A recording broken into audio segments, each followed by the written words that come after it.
12 for the results of the Olympic Games.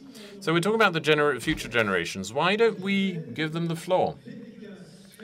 Let us now hear Rebecca Sfedj, who's co-founder of Noise. Come up. Here come the future generations. Thank you. What is the Noise? I'll reveal that in a few seconds. Wait a minute. Hello, everybody. I'm very happy to be here with you. I'm also slightly intimidated. It's not like there are a lot of people in this room, right? It's not like I felt really comfortable addressing 1,200 people. No, the reason why I'm intimidated is because I think I am here to represent the world's youth, but our association, our charity, our non-profit, Le Noise, is an expression of the world's diversity. We all have our own world vision, our own aspirations. So you see that we all have bags under our eyes because we decided to talk with a single voice about the wealth of our difference. What is certain is that we are all striving for the same goal, towards the same goal, to change the world in the way we can. Is there anyone in this room who would like to contribute to a better world, a more desirable world? Okay, it's great that we can be aligned in that respect. And who in this room learned in school how to change the world? No one. One person. Wow. There's slightly less, right? Us at Le Noise, we have a feeling that school does not give us all the keys we need to create a more desirable world for everyone.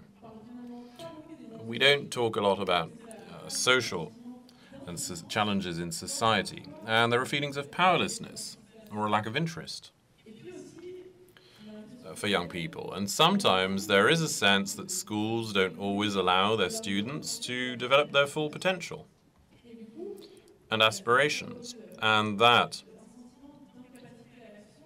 encourages the incapacity to act and the feeling of uselessness. So we don't want to be powerless, so we decided to act. We decided to create a school of social innovation within our own higher education establishments to allow young people to find how they can be empowered to change things. They need to find themselves. They need to accomplish their own nature, their own vocation, their own calling. So how can we do this? We create motivational links between our talents, aspirations, and the needs of the world. And the more our aspirations are unique, the more the solutions we suggest will be innovative. And this will make the world a better place. So, of course, imagining solutions to the problems of society is not sufficient. If we don't transform our internal challenges, the manner in which we can collaborate, the manner in which we can co-create, act and dream, which is why our slogan at Noise is "Change it yourself," with the "it" in brackets, because it's change yourself first and foremost. So what do we do at Le Noise? We amplify social innovation to inspire. We talk about this fabulous world of the future through a great number of conferences and a collaborative blog, because we know that there are plenty of solutions out there to social issues. We try to help them to ramp up. We're working with about 100 social entrepreneurs and supporting them in their projects. And because we're truly convinced that everyone has the capacity to have an impact on the direct environment, we also offer our own solutions. For instance, we created the Forum of Future Generations to promote employment in the social economy. And every year we organize the CAY Education, which is an event that brings together various stakeholders to change schools and offer pedagogical innovations. After 6 years of existence, Lenoise is 500 students who are committed and who are working with thousands of other students, of people who work in NGOs, academics, social innovators in every field. And we are brought together in a network of non-partisan non-profits with a collaborative approach. We're present in 8 higher education schools: design, political science, social science, business schools. We all have different visions of the world, different political beliefs, but we're all oriented by the same hope. It was better after, and we believe in it. And we're not alone to believe so, it seems. Thanks for believing with us.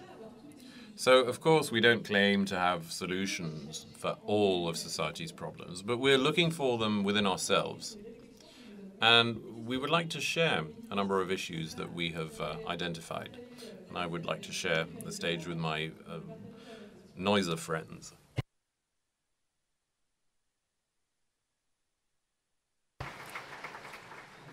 Hi. What I just wanted to say is that societies today have the technical, financial resources and energy to tackle the environmental emergency and the social emergency. The solutions exist. They've been tested all over the world for years. Why are we under the impression that political decisions block and slow down these innovations? Why private interests often prevail over the common good? You're all political decision makers, economic, cultural decision makers, innovators.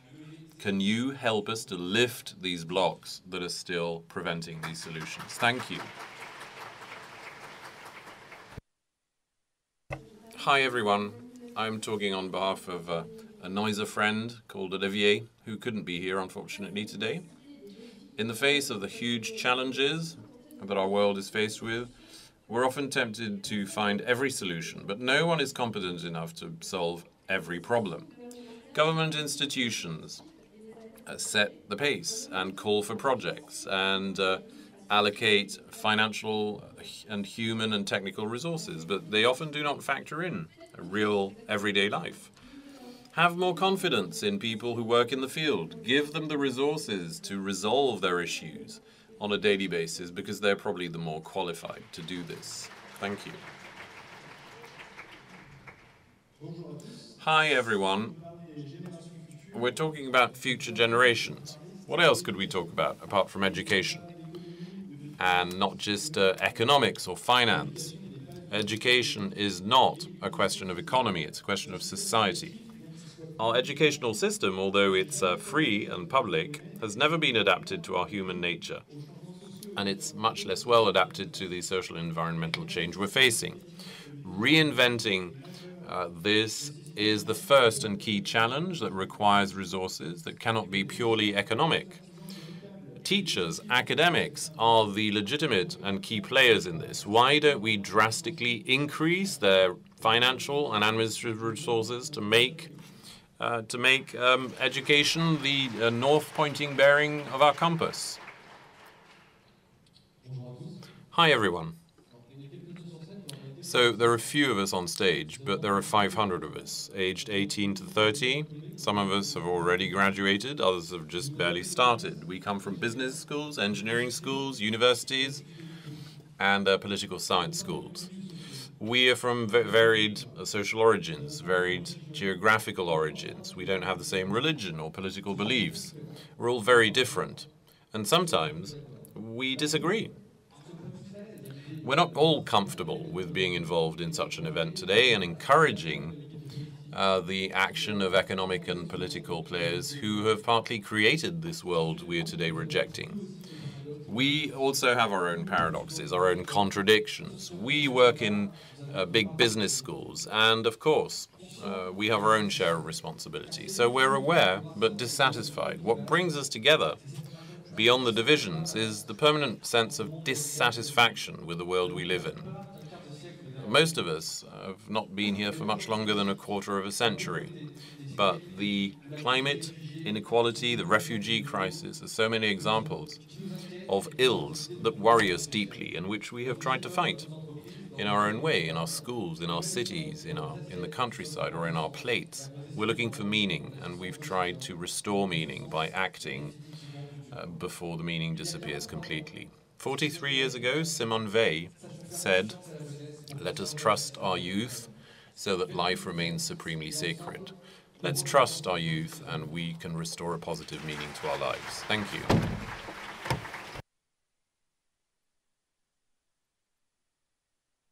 So I'm just taking the floor on behalf of Felix, who is currently in Morocco and who wrote this little message. What can we say that is positive to political decision makers when you're only 24? That the climate challenge has been addressed? That humankind has found its sense of solidarity and justice? That the society crumbling around us is just a fantasy of pundits? I would say that beyond the addiction to positivity, 17 times the word is in today's agenda, in the hope of a fairer tomorrow. I am still hoping to find the courage and lucidity for humankind to try and find beauty in the very heart of the disaster. We now know that what science calls the crumbling of our society will happen, will become a reality. It's only its severity will vary depending on our degree of preparation, which implies that we need to acknowledge it. The current disaster runs much deeper than just energy infrastructure or support to innovation, or technological solutions, or even reversing growth. And environmental crises, social crises, economic, financial crises are just the same facets of this nonsensical hydra which has robbed us of our humanity for so many years. And all of this plays out, and perhaps only plays out, in the mirror of our inner life, within ourselves. Being positive requires from us the courage to delve within the darkness of our inner self, to accept its reality, and by doing so, with the courage of our hearts, to make them the active strengths that will create our tomorrows. If that is our role as men, to accept the responsibility of the world we are bearing within, and move from darkness to light, well, today's disaster may be our greatest opportunity to shine. If that is what being positive means, I would like to ask you, who in this room is truly ready to be positive? Thank you.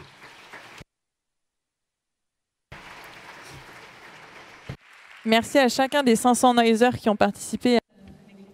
Thank you to the more than 500 people who contributed to what was read. And I'd like to conclude with a sentence that was offered by the Noiser group Paritech. Noise means hoping that changing things at our scale will help change the scale at which we change things. And we want to work with you.